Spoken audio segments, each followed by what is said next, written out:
Okay, talismanic magic. Knowing that by carrying a charged talisman, that you are carrying with you the energy of a planetary sphere, that you can begin to balance yourself out, or keep you tied to a powerful, positive planetary influence.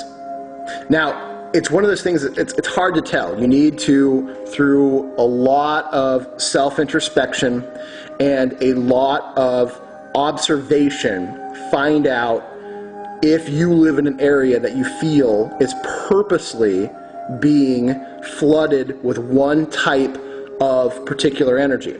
Now, that's hard to do, and I don't necessarily know if everyone's going to be able to do that. My best idea is that everyone listening who wants to be involved needs to start learning ceremonial magic. And I will give you one book that is not as if Aleister Crowley took a giant demonic shit in a box, shook it around, stuck his hands in it, and then finger painted his absolute pedophilic occultic ideas, okay? Aleister Crowley is a scumbag. Absolute Illuminati-owned scumbag. Pedophile scumbag. And believe me, powerful magician, but scumbag. Illuminati scumbag. I can't even tell you enough. So, the one book that is worthwhile, and I have no connection to this person whatsoever. None. I get no money for you seeking this book out, okay? It is just the one book that I know is readily available. There are other books I would rather you go read, but I know that they're out of print. I know that they're no longer being sold anymore, and most of them are probably from the 1600s. You're not going to find them. I'm sorry. So, the one book that I know everyone can get that is easy to understand. Once you've read this book, I can recommend a few others that don't have to go out of print, because the majority of people will never, ever understand what these books are about because they have no grounding in the occult. This book will give you grounding in the occult. The book is, I think it's 12. It's 12 or 11 or 12 magical lessons in high magic by Donald Michael Craig. Okay? Find that book, Donald Michael Craig. I don't love the publishing company this comes from, but it is the one book that you can read that will give you a foundation on how to operate within ceremonial magic. Yes, you will get the Lesser Banishing Ritual of the Pentagram. Do it. Is there a danger in the Lesser Banishing Ritual of the Pentagram? Yes, but this is what it is. When you perform the Lesser Banishing Ritual of the Pentagram, what you are doing is you are showing everything on the astral plane where you are. And for about a 24-hour process, you are creating a powerful, impenetrable for the most part, protection sphere around you. What happens when that protection sphere, fades? Things interested in you will probably come within your sphere of influence. So yes, you need to continue to do it at least once a day. It takes 5 minutes at the most, okay? Most of you, will take 5 minutes to jack off or brush your teeth. Believe me, you can find 5 minutes to do the Lesser Banishing Ritual of the Pentagram, okay? Also, it'll introduce you to a couple other very strong, very good, solid rituals for you to at least begin to perform, okay? This will start to make you an actual practicing magician. Is there problems with the book? Yes, but they're few. Is there a problem with the publishing company? Yes, but sometimes, I'm sorry, unless some other publishing company buys this book, this is the only publishing company you're going to get. So I recommend that you get it from them, okay?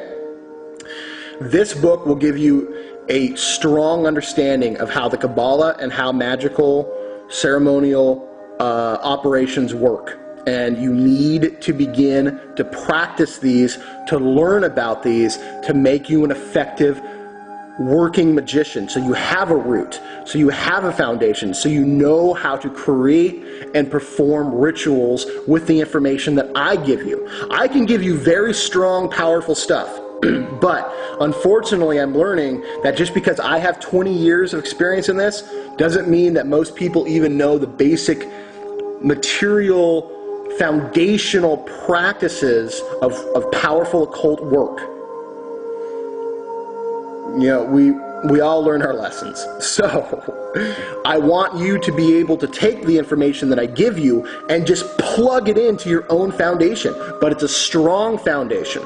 So get that book. It's by Donald Michael Craig. It has some dude, you know, he's like, he's holding the star pose, and he's got smoke billowing from his feet, and he's wearing a robe, and like there's a big, very beautiful blue pentagram in front of him. Okay, you'll be able to find this book. My only other advice is don't lend this book out to anyone, because I have owned this book probably close to 19 or 20 times in my entire life, and each time I lend it out, I never see it again. So buy this book, obtain this book. You can probably get it on eBay, whatever. Go to your used bookstores, it's probably there. Go to the library, read it chapter by chapter, whatever, I don't care. Read this book, okay? And then don't lend it out, because, or unless you never want to see it again, okay? Get that book. Talismanic Magic is very simple. You need to use the correspondences of a particular planetary realm. So because we're talking about Jupiter, let's talk about Jupiter. Jupiter, or Hest, that planetary realm, is a royal blue. So if you're going to make a talisman, get something that's royal blue in color, okay? Now, the number 4 is, because it is the 4th Sephiroth, the number 4 is highly, highly potent into creating a sphere of planetary Jupiter, and the number 4 should appear on your talisman. It could be the number 4, it could be 4 certain things, it could be 4 corners, it could be 4 corners with 4 things of 4 symbols.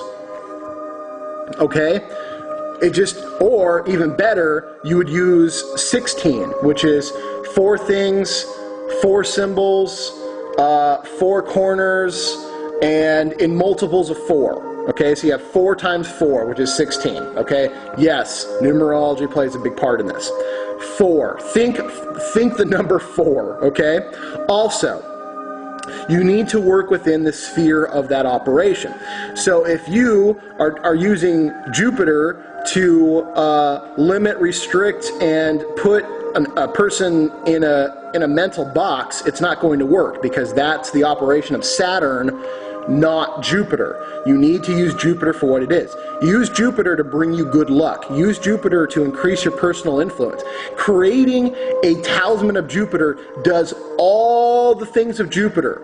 It just does them on a blanket effect, which is good. I actually use that a lot, because rarely do I have anything so specific that I need to create a talisman just for that. I create talismans of a planetary alignment to bring me the energy of that. And then you'd be surprised how well what happens after you wear it for about, you know, if it's Jupiter, it's going to be about 4 days. Okay? Weird, but true.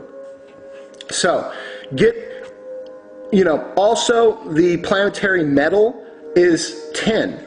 Alright, so if you can find tin to work with, unless you're a metal worker, let's not try to work with the metals, okay? This is something that old magicians did. They had metallurgists working for them, okay? Today we don't necessarily have that, so we have to have what to do. Use a blue piece of paper, okay? Fold it so it has 4 corners, okay? Draw the planetary sphere symbol of Jupiter in 1 or maybe all 4 of those corners, okay? And then study what chest is. Study what Jupiter is. If you want money, draw the symbols for gold and silver, not the paper money symbol, okay? Think gold and silver, okay? Think friendship. Write friendship on there, okay? You might want to wrap this talisman around a small piece of amethyst that is the talisman, or that is the gemstone of Jupiter. And then you might want to put this into a small blue pouch and then carry it in your pocket, or wrap it up in a small royal blue cloth. This is how you create the talisman of planetary Jupiter. When you're doing this, cast a circle, okay? You have to do it within a realm. Or roll down a blue blanket for you to stand on, okay? Light a royal blue candle with the planetary symbol of Jupiter on it. Call out to Jupiter. Call out to Zeus.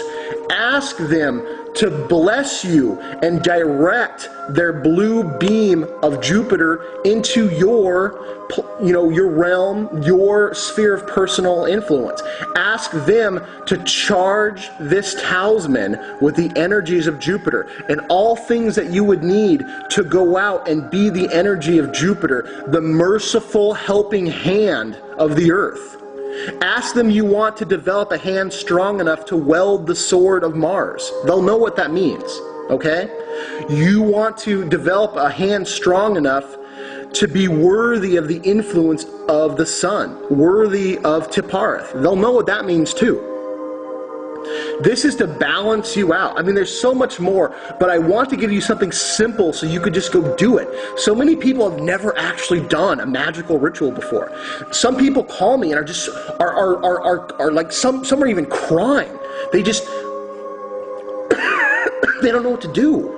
And the energy that they feel freaks them out, because then suddenly they realize it's real. This other presence comes into their sphere and they don't know what to do because they've been so programmed to be afraid of it. Yes, you work within magic. Shit's going to happen to you. Not all of it bad. Energies are going to interact with you. You are going to feel sensations that are not you in your room when you sleep at night. That's what magic is. Fuck! That's what it is. So if you're going to get involved, if you're going to say, I'm going to start having out-of-body experiences, I'm going to start dealing with spiritual entities, you have to be prepared to actually start doing that. It's insane. Like, I've had guys come into my judo school and are shocked that they actually have to grab and roll around with someone to learn how to get on a rear naked choke. They're like, I have to choke someone? Yes, you're learning judo. Okay? That's part of the practice. So if you're going to be a magician, you have to do magic. You have to do it. And you have to do what comes from doing magic. But you have to work within a strong, traditional, powerful, foundational place where things aren't complicated. They are not necessarily easy, but everything has a reason. Nothing in my tradition exists without reason. Nothing is added for the sake of adding. Nothing is over-mystified for the sake of over-mystifying. In fact, I think my order went to the extreme almost and tried to de-simplify it, which I think worked out quite a bit, because I think the older practices are pretty simple. But they do have you interact with powerful entities. You have to get used to that. Jupiter will not drop off a so-called demon at your doorstep. Stop with this bullshit. Demons are just wild spirits. Some of them good, some of them bad. Christianity is bullshit. Okay? There are evil things out there, yes. But when you're working with an entity like Mars or an entity like Jupiter, guess what? You have the power to rebuke those negative energies. They can't say no. The only way they can say no is if you're one of those people that inside your heart has a strange, sick desire to actually be a slave. And believe me, there are those of you out there. You need to overthrow this programming, because the Illuminati has programmed you to be this slave. They don't want you strong. They don't want you powerful. Work within the sphere of Jupiter. Study about Jupiter. If you have questions, email me. I'm more than happy to try to do my best to answer them.